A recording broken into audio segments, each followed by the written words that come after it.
Okay, we are live. Hey, good evening, everyone. My name is Barbie Calab. It's been my privilege to be a part of this Slay Squad. It's like a tongue twister, 12-week series. And tonight was supposed to be my slot, but something super special happened about 2 weeks ago. I think it was 2 weeks ago. I attended my friend Christine Dwyer's Platinum Edge event. It was an amazing conference, and one of the speakers that I got to hear was Josh Coates, who is our guest tonight.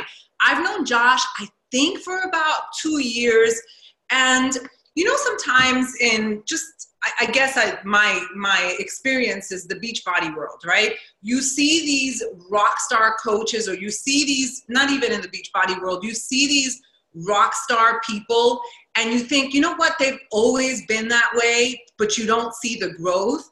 Well, I've been in this business for 11 years, and I can say, you know what, I remember when Lindsay Matway, for example, was just a little baby coach, and now she's, you know, such like one of the top leaders in the network, and one of the people that I respect so much. So Josh is kind of like that.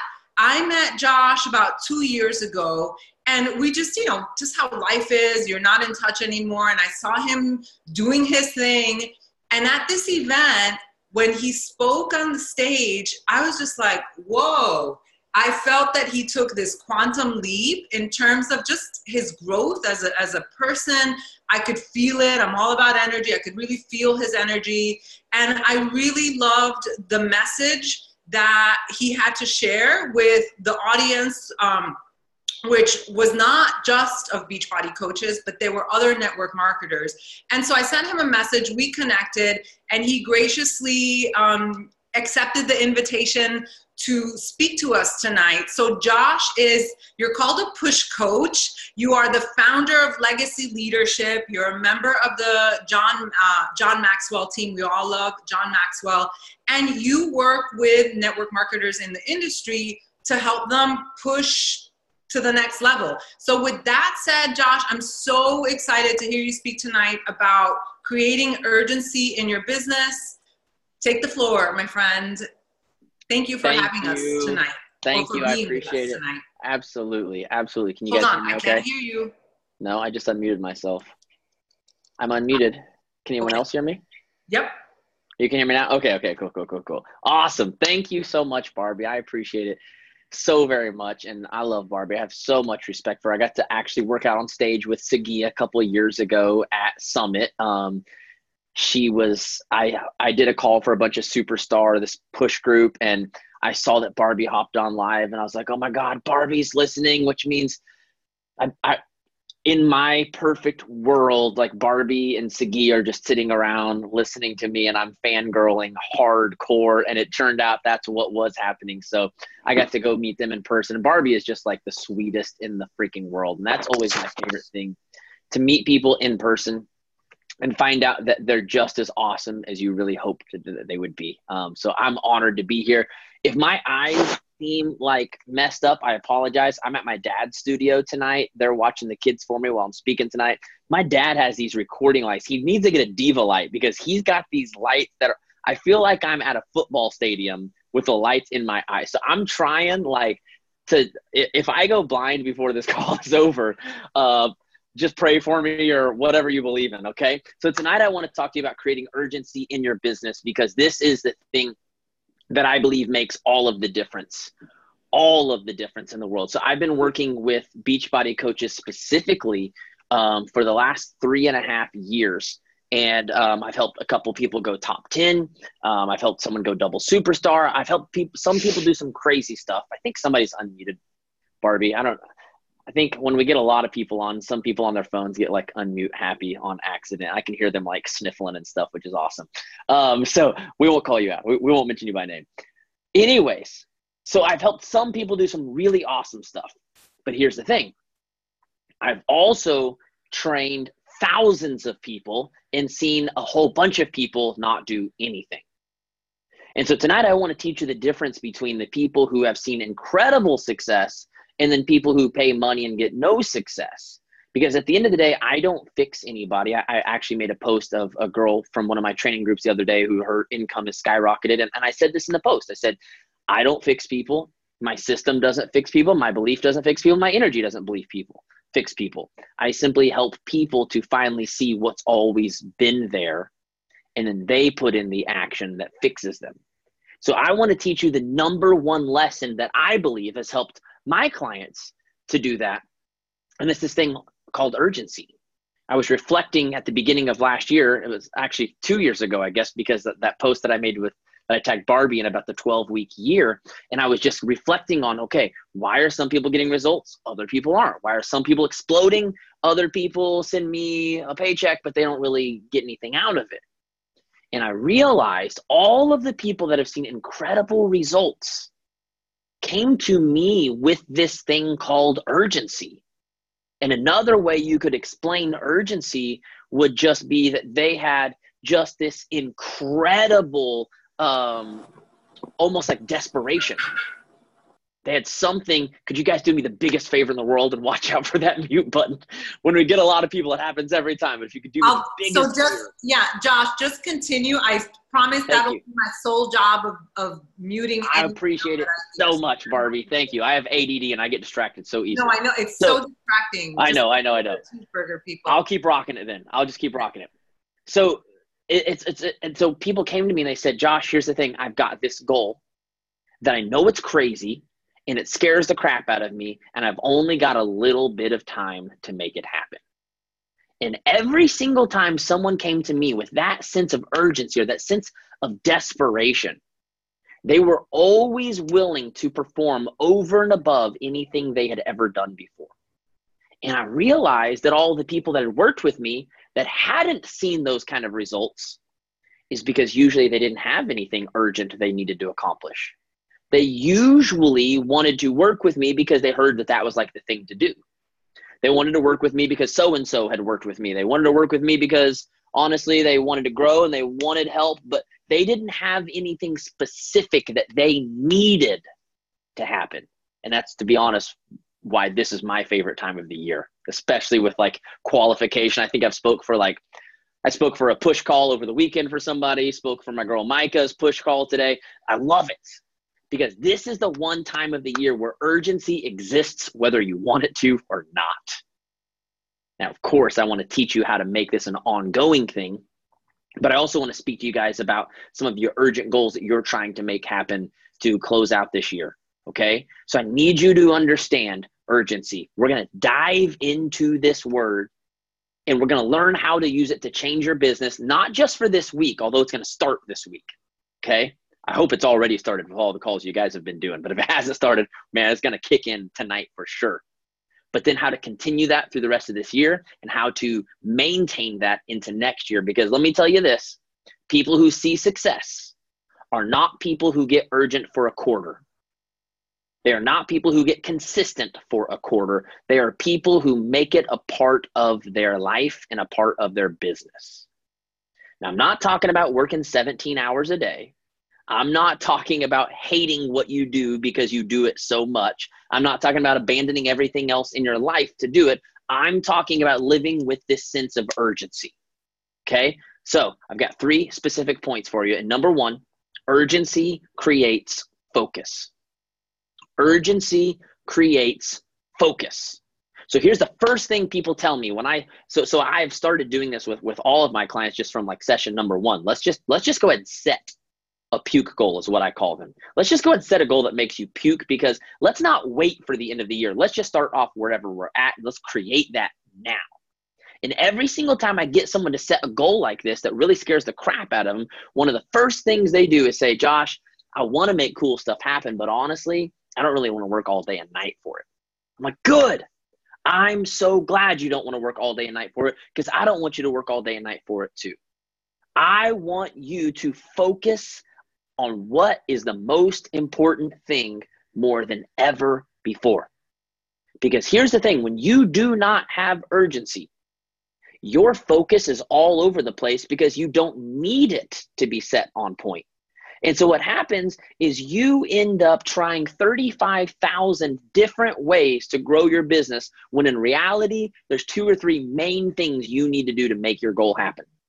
Now, I know we've got people on this call. We've got 195 people on here live. I'm sure hundreds more will listen to the recording with all the different people putting on this group.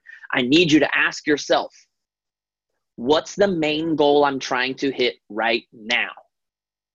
And what must I focus on in order to make that happen? I know we've got some leaders on the call, and you're trying to help rally the troops. And you've got until Thursday to rally those troops. And you're trying to figure out, what do I do? I've got a couple days to make this happen. Ask yourself, what's the 2 or 3 things that I need to do? Do I need to get in the inbox with them and teach them?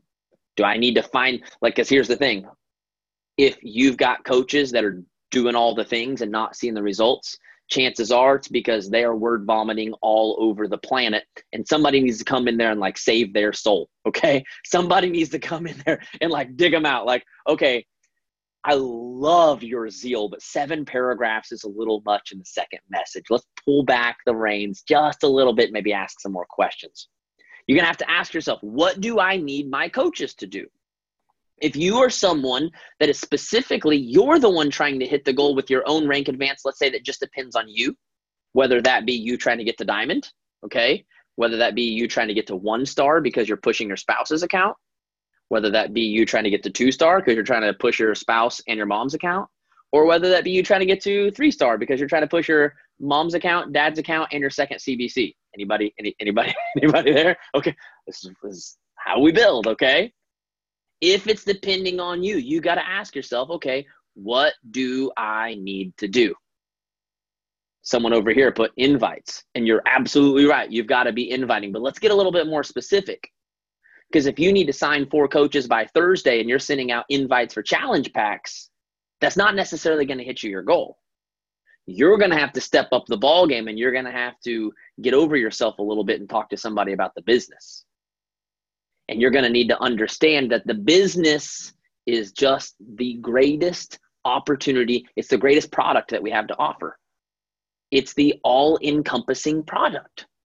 Get someone a challenge pack and you change their life through a fitness transformation, sign someone up as a coach. Guess what? The fitness transformation comes along and they also get a chance to make some money and give back to the community and grow in so many other ways. So you're going to have to get over yourself. And you're going to have to say, okay, how bad do I really want this? Do I want it or do I not? And if I really want it, it's time to get out of my comfort zone. Because I can tell you this, you will not get to a new place doing the same thing. You got to be willing to come up to the next level. You got to be willing to focus on the thing that's going to get you from here to here. Does that make sense? And so you're going to have to ask yourself, what do I got to do? What do I have to focus on? Okay, now let's move on to the second one. I usually am a real stickler on number 1, but I know with 4 days to make this goal happen, a lot of you are already focused on the right thing. So let's move on to number 2. Number 2 is urgency breeds creativity. Urgency breeds creativity. The thing that I love so much about urgency is it forces us to think of new ways to get things done and how to get more things done with less time.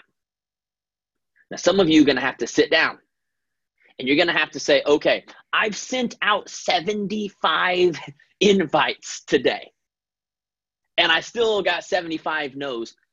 What else can I do? Robert Kiyosaki, who wrote a best-selling book called Rich Dad, Poor Dad, he said that my rich dad said we were never, ever, ever allowed to say, I can't afford it. We had to instead say, how can I afford it? Do you know why some people hit Success Club 100 and some people hit Success Club 5? Because some people said, how can I hit a Success Club 100? And some people said, how can I hit Success Club 5? If the only question you ever ask yourself is, how can I hit Success Club 5? Guess what the only thing you'll ever accomplish is? Success Club 5. And to be completely honest with you, I'm just going to go ahead and say that if all you ask yourself how to do is hit Success Club 5, as Brittany just said, you probably won't even hit Success Club 5. And if this were the beginning of the year, the urgency that I would be teaching you would be to take your monthly goal your monthly average and make it your new weekly goal. That's how I usually teach people how to create urgency off the get-go. You want to create urgency when January rolls around? Just take your monthly average and make it your new weekly goal. For those of you trying to hit Success Club 5, let's hit Success Club 20. Because we've probably learned by now that Success Club 5 is adding sometimes one new coach to your team a month. What's 1 times 12? Last time I checked, it was 12. So 12 new people to your team over an entire year. How many of you have noticed for about every 3 or 4 you sign up, somebody quits? Isn't there like a country song that says something about like 1 step forward, 2 steps back, something like that? That's pretty much what's happening when you're recruiting one person a month, is you're just barely keeping up with the amount of people that quit.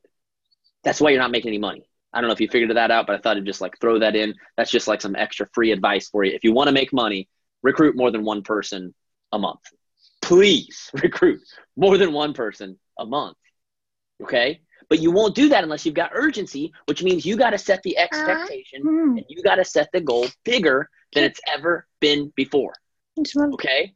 You got to set the goal bigger than it's ever been before. If your goal, how many of you got a goal to go diamond by Thursday? Raise your hand. I just want to see. Who am I talking to tonight?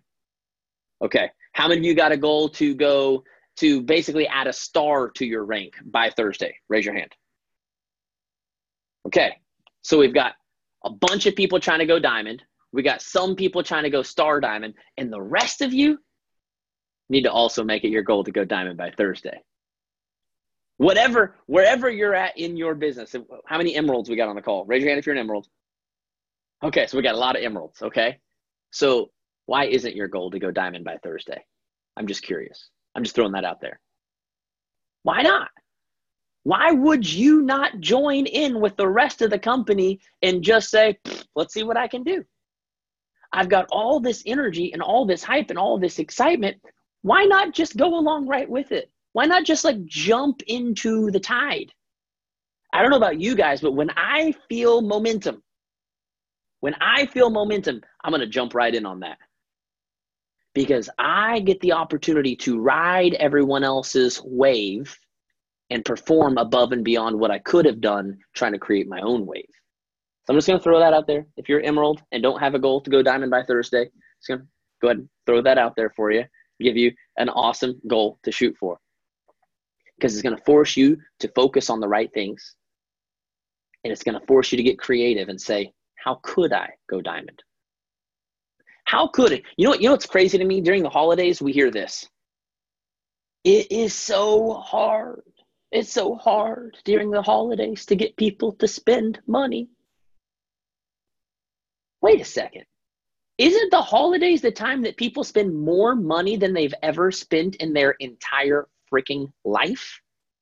Isn't the holidays the time that people are throwing around like $1,000 like it's $5? Isn't the holidays the time that people are like going like a couple grand into debt to get their kid? I don't know, I don't even know what my kids are asking for yet. I'm sure it'll be a ridiculous.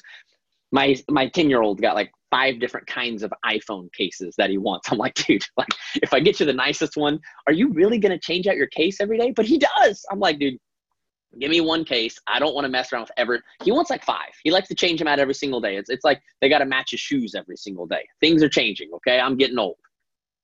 But here's the thing. If everyone's spending that kind of money, why is it so hard to get them to spend $150, $160 on themselves? Is it because it's hard, or is it because you have convinced yourself that it's hard? It's all up here. See, because you don't have urgency, you don't need people to spend money. The second you have urgency, all of a sudden you're saying what Grant Cardone says. I don't know if anybody listens to Grant Cardone, but I'm like a kind of a Grant Cardone fanatic. He is like my favorite in the world. And he's got this one saying that he says. He just says it like this. Who's got my money? Who's got my money? Now, I know some of you are like, oh, that's arrogant. That's kind of a jerk thing to say. But here's the thing. Do you or do you not have a business that changes people's lives when they pay you money? Raise your hand if you do. Do people's lives change when they make an exchange with you? They give you money. You give them what? A transformation. You don't even give them weight loss. That is just a byproduct of the transformation that you give them. That includes their self-esteem. It includes their self-worth. Now tell me what in the world they're ordering on Amazon that even compares to that. Tell me. Tell me what it is. The only reason the holidays is a hard time to sell for you is because you decided it was a hard time for you to sell. I'm telling you, people, I just bought a toilet plunger and hangers for $200. Exactly. People are dropping money left and right. Here's the thing. You just have to decide that what you have is more valuable than what anyone else has. And if you post like it's more valuable, and you message people with urgency like it's more valuable, guess what they will see? That it's more valuable. John Maxwell says that if you do not value yourself, the world will never raise the price. In other words, the value you put on yourself and the value you put on your products is the same value everyone else will put on. And if you have already decided and made up your mind that no one wants to buy from you, guess what? Nobody wants to buy from you. Anybody ever seen Pretty Woman? Anybody ever seen Pretty Woman? She walks into the store. She's wearing, not the most not the most prim and proper outfit in the world. And what did the girl? Now she's got cash in her pocket, right? Homeboy just gave her like thousands of dollars in cash. Like she just got it like wadded up in like chunks of cash. She walks in ready to spend. But because they didn't see the opportunity, because they prejudged the opportunity, they sent her out of the store because they were embarrassed to have her there. She went somewhere else, spent thousands of dollars, and came back to rub it in their face. Correct? Me and my girlfriend just watched it last night. It's kind of fresh. I promise I don't watch it every night. Maybe I do. Because they prejudged the situation, they missed the biggest sell of their life. Now, how many situations have you prejudged? How many people have you prejudged into turning down your opportunity because you didn't show up with open arms? Because you didn't show up ready and prepared to change someone's life. So number one, urgency creates focus. Number two, urgency breeds creativity. Someone said, what do you say to create urgency? I'm so glad you asked. Because urgency isn't just what puts us into action. Urgency is actually one of the greatest sales tactics you could ever use. So I'm going to teach you a couple urgency sales tactics that every single one of you already know, you just never use. Well, some of you do use it. Some of you use it and you do a great job, okay? Some of you I know. Brittany, I saw you on here. You probably use this one. I'm sure Barbie uses this one. Some of you are using it and others are too scared and too afraid to use it. So I'm going to tell you, okay? Urgency from a sales perspective works like magic. How many of you have ever bought something on Amazon because it said that the sale was ending soon? Anyone ever done that? How many of you have bought something because there was a limited supply? Well, I gotta get mine before they're gone. I mean, if I put it off now, it's gone forever. So this is something that they taught me on the John Maxwell team. You got to get people from people are gonna ask for permission, and you want to get them to go from asking permission to asking for forgiveness. I want people to have such a great deal and such incredible FOMO that they don't ask their spouse for permission to sign up for my groups. They ask for forgiveness. Maybe they'd have to do so with a bottle of wine or some beer. I don't know. It doesn't really matter to me how they ask for forgiveness. That's for them to figure out, right?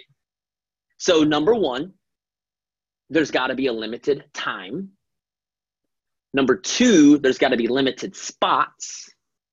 And then number three, I need to sweeten the deal. In other words, I need to make it feel like if you don't sign up now, not only are you going to miss the boat, but everyone on the boat just got the deal of a lifetime. What do you do when you go on the the Beachbody cruise once a year. You're like taking selfies like crazy. Look where you could be next year. What are you doing? You're trying to create FOMO. Go to a team retreat. You take every single time you travel, you're taking pictures, right? Not only that, but you're taking 1,000 extra pictures so you can post about it in another 3 weeks when you're not anywhere fun, right? What are you trying to do? You're trying to create FOMO.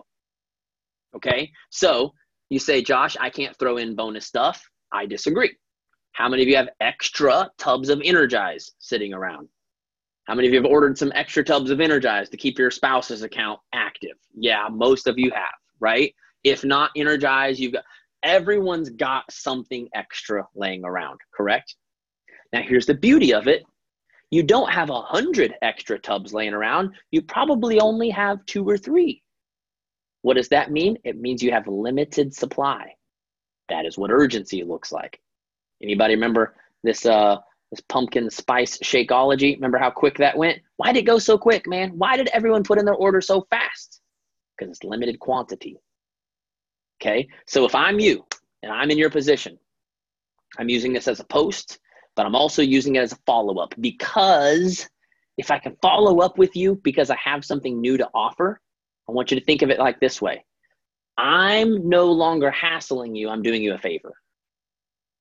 This is what I would do. I would say something like this. Hey, I know we talked a couple of weeks ago and you weren't ready to do this yet, but I just wanted to message you because I decided that I know during the holidays, it's a little bit harder to invest in yourself. Sympathize with them. Always sympathize, okay? I know it's a little bit harder to invest in yourself because you're buying all the stuff for the kids, the family. So I wanted to make it that much easier for you to invest in yourself. I've got 3 packages. I only have 3. They're going to include an extra tub of Energize. If you've seen me post it on my stories every single morning, my magic juice or unicorn juice, whatever the heck you call it, okay? I'm going to throw in a free tub, but I only have 3. So the next 3 people that sign up are going to get one of this, and this is how you end it. If it's still not a good fit for you, no worries at all. I just didn't want you to miss out. Notice how I made them feel like it's okay. It's no pressure if you don't want to do this. Like, I don't need your sale, okay? You need me. One of the greatest sales lessons you could ever learn is I don't need you. You need me. The last thing you want people to think is that you need their sale. I don't need your sale. I'm good. I am 100% solid. My business is good with or without you. And if it's not, why in the world would you want to do business with me? Why in the world would you want to especially join the team of someone who's desperate for customers? No, thank you. I want to join someone that's thriving. So, hey, you can join me. If not, that's okay. I'm good. I got people lined up. I just wanted to let you know first. And you might even say that. I'm following up. I'm following up with 20 or 30 people today that were waiting for their next paycheck to order. Don't say that unless it's true, of course, okay? But throw out a ballpark number. But I wanted to hit you up first to offer it to you. Okay? So, urgency of quantity, urgency of time. So you want to throw a time factor in there. What is that? The first 3 people, okay? If you need to, you can say the first 3 people that sign up by Thursday. It's your business. You can decide when the deadline cuts off, okay? And then you will always want to give them a doorway out. If it's not right for you, no worries.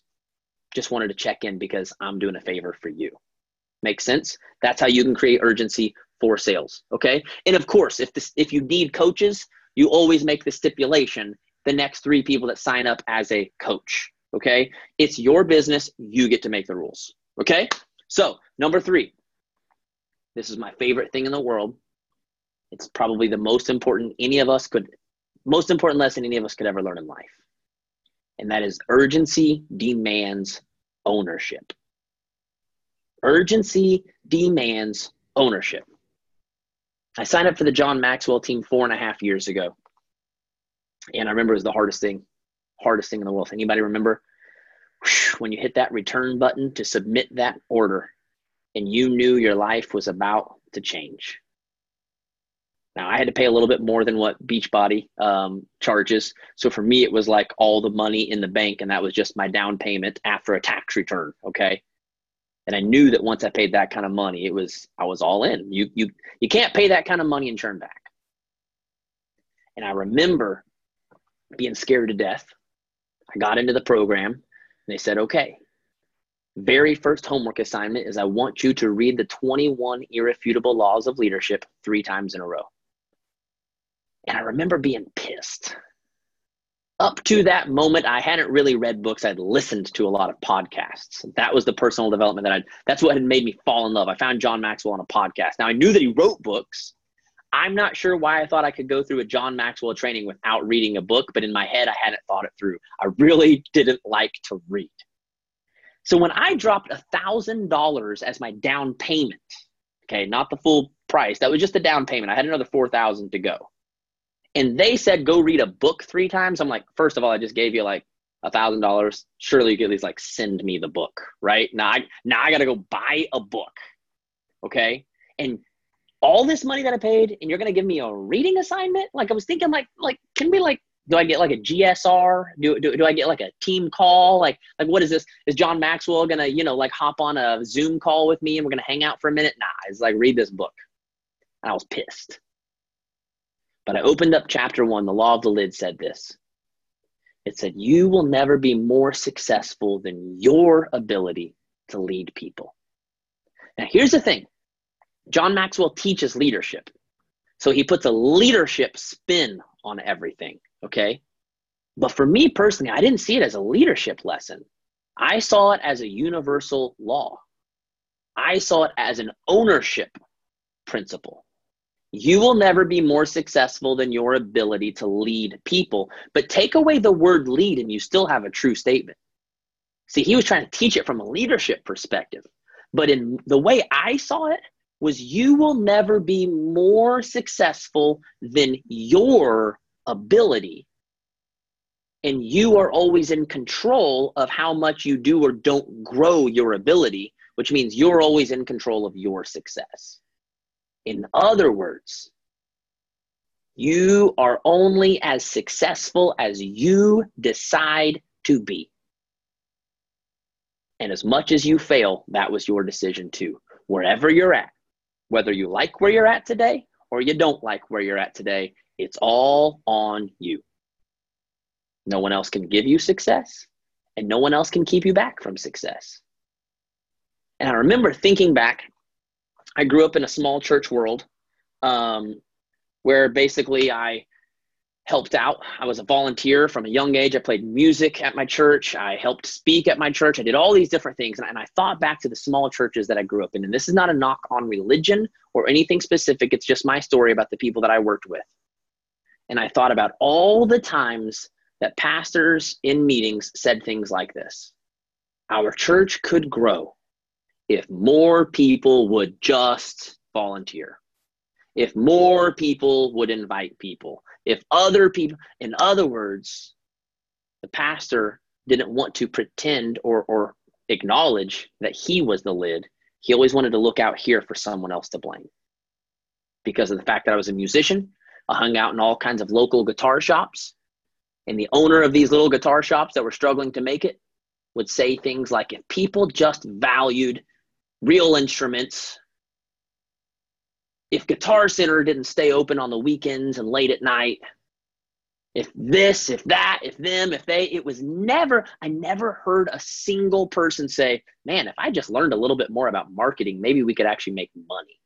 They always had this ego and this kind of like pride about them. Well, we're better than Guitar Center because we're local.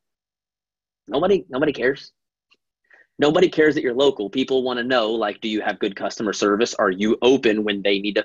P.S. If your guitar shop closes at 6 and people get off work at 5, you're not going to make a whole lot of sales. I would hang out in local coffee shops because I love local coffee. But some of the dumbest businessmen I've ever talked to in my life. Well, nobody appreciates real coffee anymore. People just want sugar in their coffee from Starbucks, and they want to drive through because they want it ready in 45 seconds. Well, maybe you guys should offer some other sugar options, and maybe you should experiment with a drive-through. I've never in my entire life got on a coaching call, and I've mentored people from new coaches and emeralds all the way up to double superstar.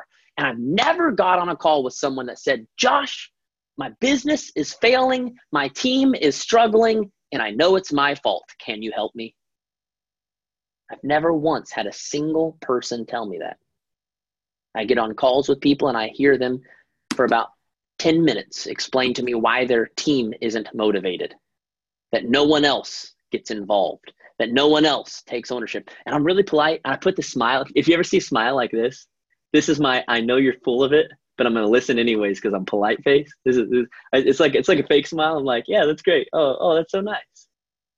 And I'm waiting for them to shut up so that I can talk to them about themselves. Because as Jim Collins says, a level 5 leader always looks out the window to point the blame or out the window to give the credit, and in the mirror to give the blame. A level 5 leader says, here's the thing, I've got 3 days to pull off this goal. And it's my responsibility to make it happen. So what can I do to rally the troops? What can I do to give my team a win? What can I do? Not what can they do. It's what can I do so that we can succeed? Because if we are not succeeding and I'm the leader, that's on me. If my kids aren't succeeding, it's not their fault for being punk kids. I mean, let's face it, they're punk kids. I love them to death. But it's my fault for not being the proper parent. Now, they're still going to make some mistakes because they're kids. They're still going to goof up, and your team's going to goof up. Your team's going to make mistakes because they're human. But at the end of the day, I got to continually look in the mirror and say, how do I become a better dad? How do I become a better leader? How do I continue to grow? Now, I want to close out with this analogy to help you understand what ownership looks like. I want you to pretend for a second that you left the house. Maybe it's on a date night. Maybe it's to go get some groceries. And I want you to pretend for a second that if you have children, that your kids are at home with a babysitter. If you don't have children, pretend your pets or your loved ones, whoever it is that you care about the most, is left at home. And I want you to pretend that on your way home, you see smoke coming up out of your neighborhood. And as you get to your neighborhood, you realize the smoke is coming from your street. And as you get to your street, you realize that smoke is coming from your house. And so you fly down the street as fast as you possibly can. You go Oklahoma style and you pull straight up the curb into the front yard and you jump out of your car and you run to that front door. But somewhere in between the car and the front door, the keys flew out. You have no idea where they are. All you know is the door is locked. Your kids are inside. The house is on fire. Now tell me this. How many of you are sitting around to complain about the fact that your keychain should have stuck to your purse a little bit better? How many of you are putting in a complaint with the keychain company? How many of you are calling a locksmith? Oh, man, the stupid door's locked. I don't have a key. Let me call the locksmith real quick. How many of you are kicking down the door, punching through the window, running through the freaking bricks or drywall? How many of you are doing whatever you have to do to get inside that house? Even if there's a 90% chance that your loved ones are already done, you don't care. How many of you would run into a burning building, take a bullet, jump in front of a car, do whatever you have to do to save your loved ones? I know I would. But here's the sad part,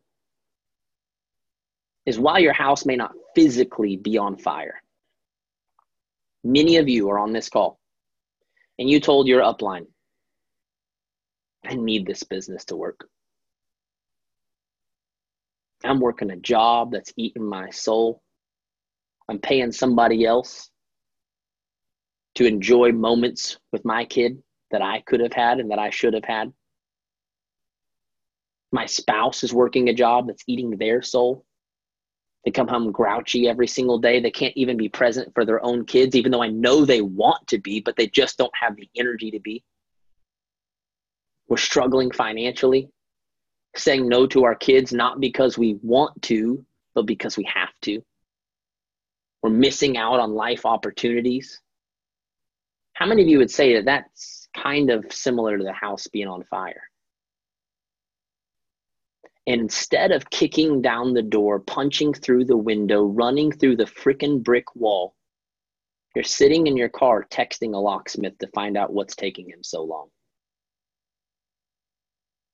You're whining and complaining about the Facebook or Instagram algorithm, pissed off that the hashtags that worked last week aren't working this week, pissed off that it's the holiday season and people apparently don't want to purchase like they did 3 months ago, upset that maybe your volume isn't what it used to be, disappointed that your coaches aren't showing up the way they promised they would, like that's new. You're sitting in your car, texting everyone in the world, trying to figure out what the problem is, when the only problem is that you aren't kicking down the door.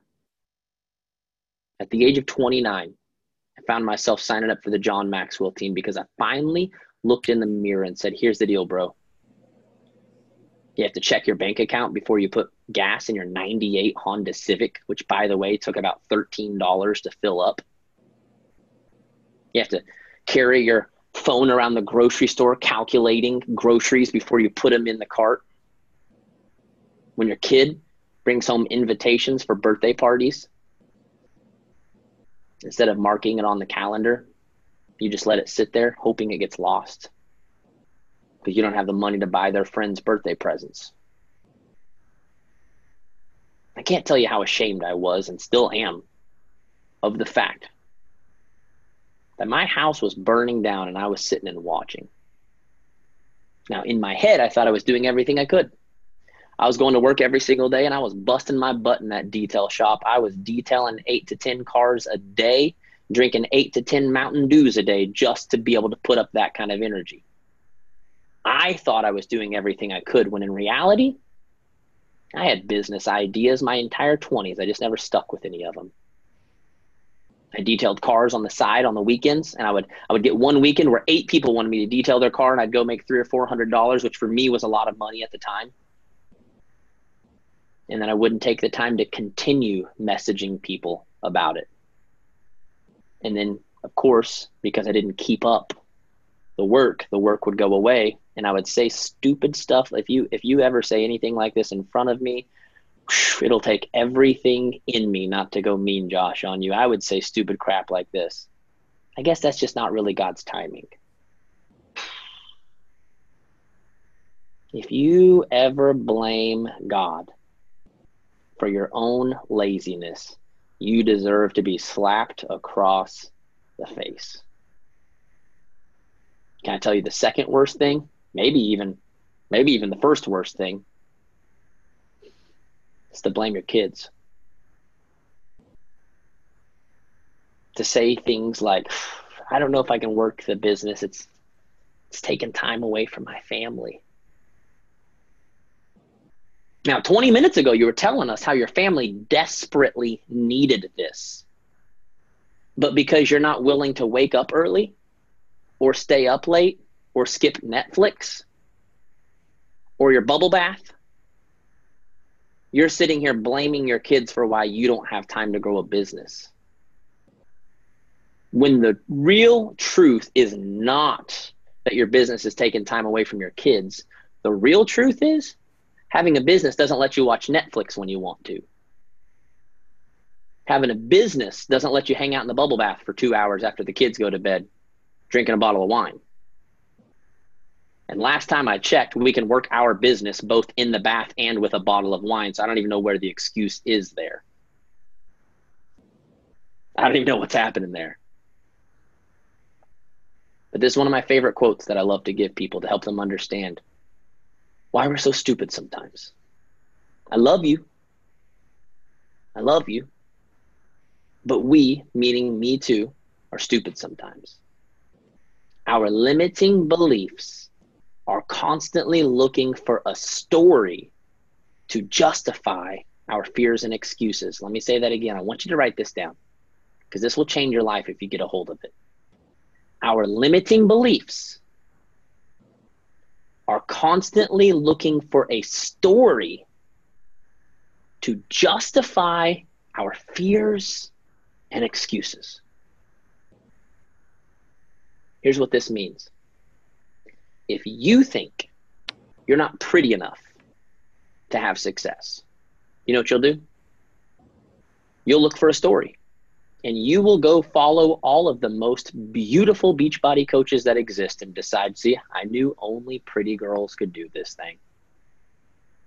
Not realizing that, I mean, there really are hundreds, if not thousands of people making a ton of money in this business, not just the 3 or 4 people you decided to follow because you heard them on the national wake-up call.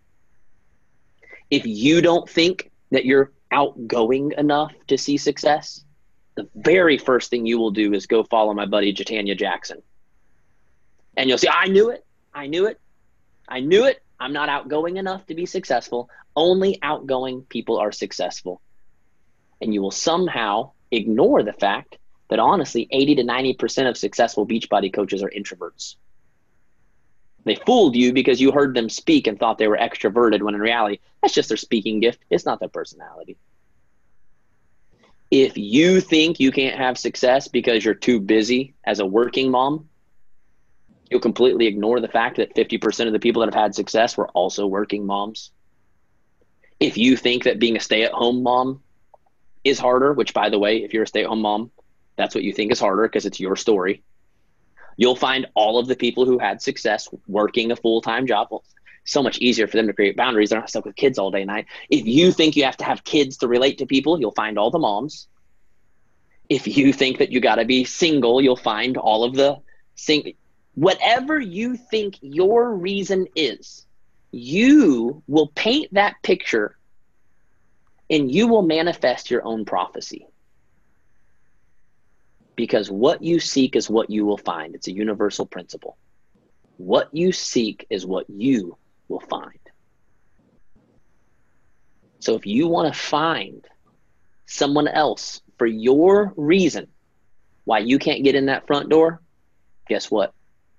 You'll find 1,000 reasons why you can't. But it doesn't change the fact that the house is burning down and the kids are on the inside. It only changes who gets the blame. I don't know about you. I don't care who gets the blame. I'm getting in that house and I'm getting those kids. I don't care who started the fire. I don't care who locked the door. I don't care who did a terrible job holding on to the keys. I just want to get in. So you have 2 choices tonight. You walk away from here tonight and you decide that you have the power to knock down the door. And so you start writing that story and prophesying that story and manifesting that story. Or you walk away and you decide that you are powerless.